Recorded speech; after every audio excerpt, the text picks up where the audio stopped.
Thank you very much for the opportunity. Let me try and get quickly into my 10 minutes, 12 minutes, is it 15? It's a hard sell because, you know, Tania's presentation is very compelling in the sense that it allows you to look at so many different things that are happening. But what I think is missing is this powers of exclusion and this formulation does not still give us something to bind the broader logic behind it. And I think that we can find that in more of a Marxist interpretation of the process. I haven't heard the terms being used, Olivier and so forth. And even though she has a critique of accumulation by dispossession, Harvey and so forth, there is a Marxist critique of Harvey, which is that he didn't actually go further into an interpretation of imperialism and its operations, the way it has unfolded in its different phases in the last century. Okay? So that why it's important to think about a logic is, for instance, if we think about Africa, we see 3 phases of accumulation by dispossession in the last 150 years. And what we're seeing now is like a 3rd phase, under monopoly financed capital. And the issue that we need to regulate is at the center of capital, okay? The speculation, manipulation of markets by an oligopoly, a few powers, the real powers of the system, which our friend Obama and co have allowed to renew, to give it a new lease of life rather than regulate it. So because if we don't have 4 different crises, Olivier, food, energy, and so forth, we have capital speculating and manipulating all these markets within a systemic, unregulated framework, okay? Backed by force. Force as in the current militarization, for instance, of Africa. 40 of the countries in Africa now are part of an emerging architecture of the so-called Africa Command. The remilitarization and recolonization of the continent. And we've seen recent wars and fights, Ivory Coast and so forth, Zimbabwe and all these other places. We have a major rivalry between East-West rivalry, actually, over the control of resources, more than just land, minerals, oil, and territory, control of territory. So I think it's interesting, I mean, I've been working for 30 years plus, very focused on land, but if we retain that focus, we miss the broader purpose, which is a kind of hegemony and control. And if you, in other words, we have to distinguish this phase of monopoly financed capital from earlier phases. In the 2nd phase in Africa, for instance, in the 80s, 90s, during the structural adjustment period, the inception of the neoliberal regime created the framework, the legal and political framework for the current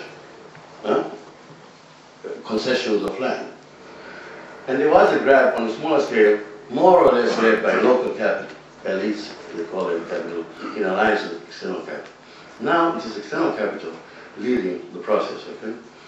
And of course, if you think historically, coming from settler colonial Africa, where you had extensive dispossession of land and so forth, Kenya and so forth, Southern Africa, you have a framework, in fact, for the current, a base around which the current foreign land grab is occurring. For instance, in a number of countries, what is happening is privatization of land that the state had repossessed from colonial expropriation. Okay. So we have a continuous process, okay? And historicizing the phenomenon helps you to understand the nature of actors and resistance movements that will be found in different countries. And this is one important point. And so, I mean,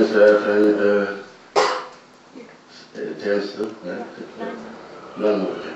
Yeah. So this is the first point that I want to make.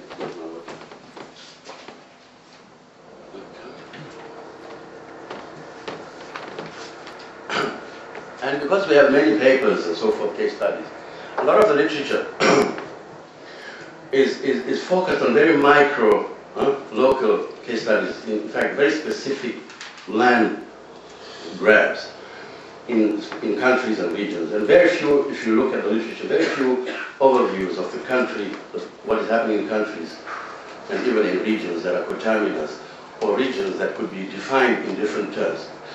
And for us, one of the most important is to see that if you're looking at Africa, for instance, the continent, we can talk about what we call Africa, what has been called Africa of the labor reserve. That's more or less the settler colonial countries, Southern Africa and their periphery, countries like Zambia, Malawi, and Botswana and so forth, which are labor reserves to this core enclave, in which dispossession came along with a regulation of labor,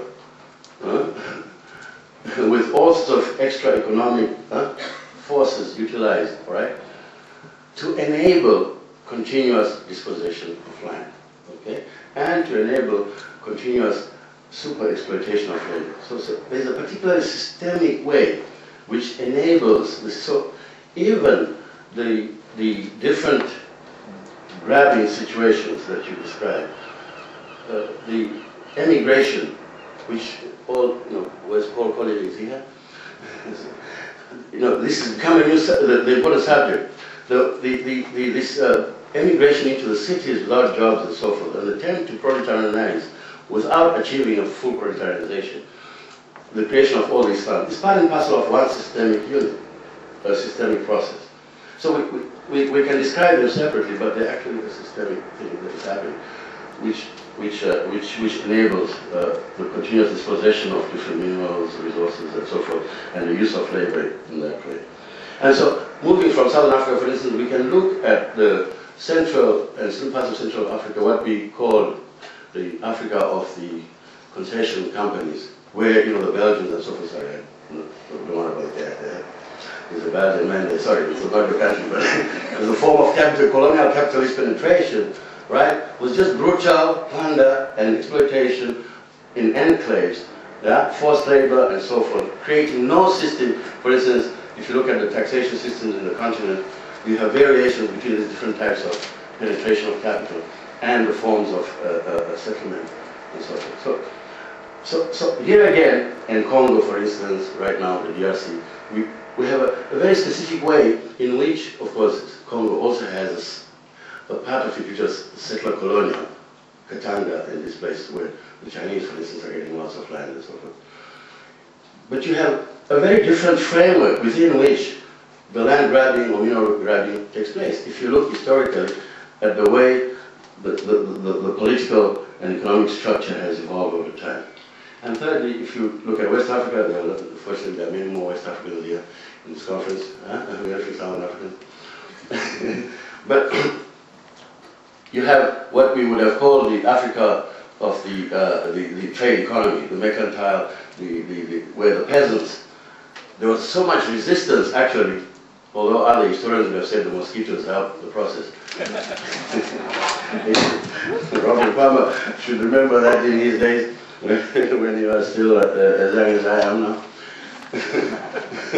But there are all sorts of theories. But there's a major resistance, given the social structure there, against dispossession, which they try to do.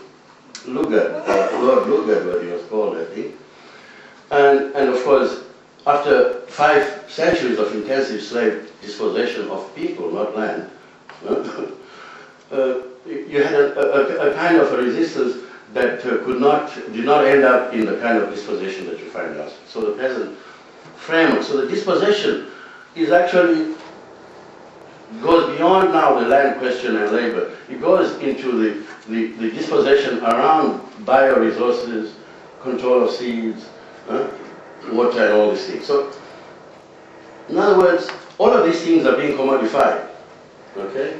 Land itself, the way labor. And one of the most important resistances to this, Olivia, is not so much, is the political fact that reinforcing and strengthening small producers' control of land is the major line of defense.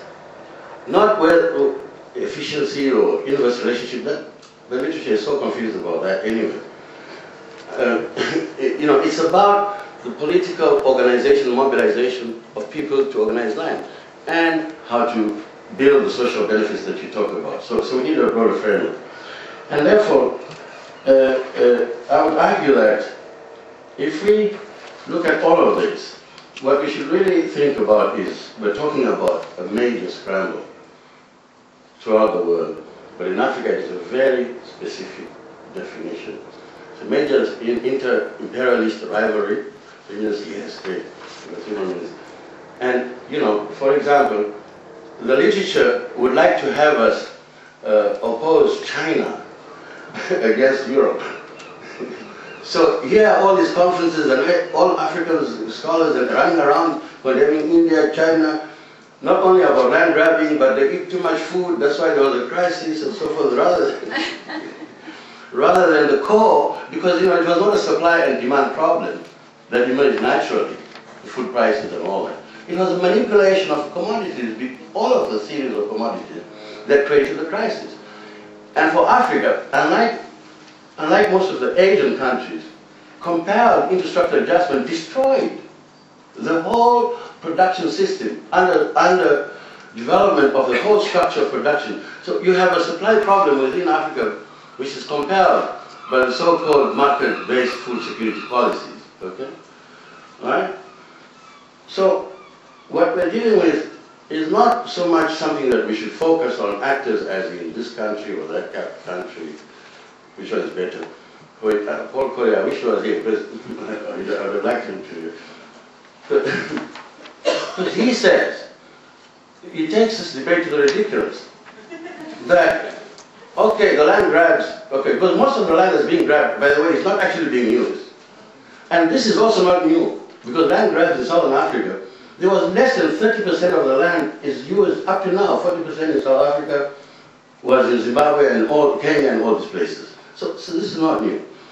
The story is that this is a geopolitical land grab. It's to corner the market. It's against the market, an efficient market. You know, so why should the Chinese, you know, they should behave in the market like the Japanese want to be able to import and so on.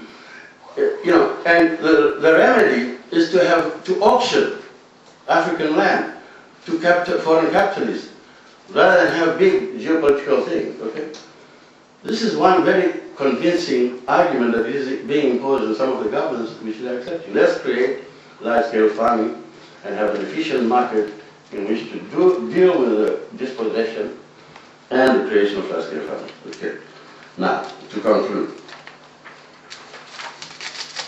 I think that to structure some of there are four key questions that we might structure. One is obviously the resistances and giving them a more broader historicized framework. Okay. In this case, we can see that there may be intra-class struggles even at the local levels, peasants because of social differentiation and other differentiations, ethnicity and so forth. But these are subsidiary to the major contradiction, which is the broader dispossession, which actually creates some of those struggles, migrations, movements, and so forth. That's coming from the bottom. From the top, what drives this is to have a better understanding of capital, the way it's operating now. Because finance is very much removed from production, not as it was before. And the logic is more about money, making money, rather than money, product, you know, and so forth. And thirdly, the mechanisms are important, but there's a historical framework and arrangement of power, and mechanisms are easily manipulated. In most of the African, you asked about African countries, yes, the elites are this and blah, blah, but you know, the compulsion of conditionalities, finance, international finance capital, World Bank, the compulsion, the space for policy making is actually very limited, unless you choose to be radicalized. And if you radicalize, there's a huge price to pay, regime change. Fourth, yeah. So we can also discuss the commodities, but I think that we cannot, it's useful for the research to have the stuff on land and agriculture, but we cannot separate it from the broader commodity market, the speculative trend that is happening in the broader commodity markets. And the whole thing is to control the whole lot. In fact, a real scramble. The only political resistance to it is to understand it as a major imperialist scramble. There's no other useful way that they can integrate the many different struggles, I would say, on the continent.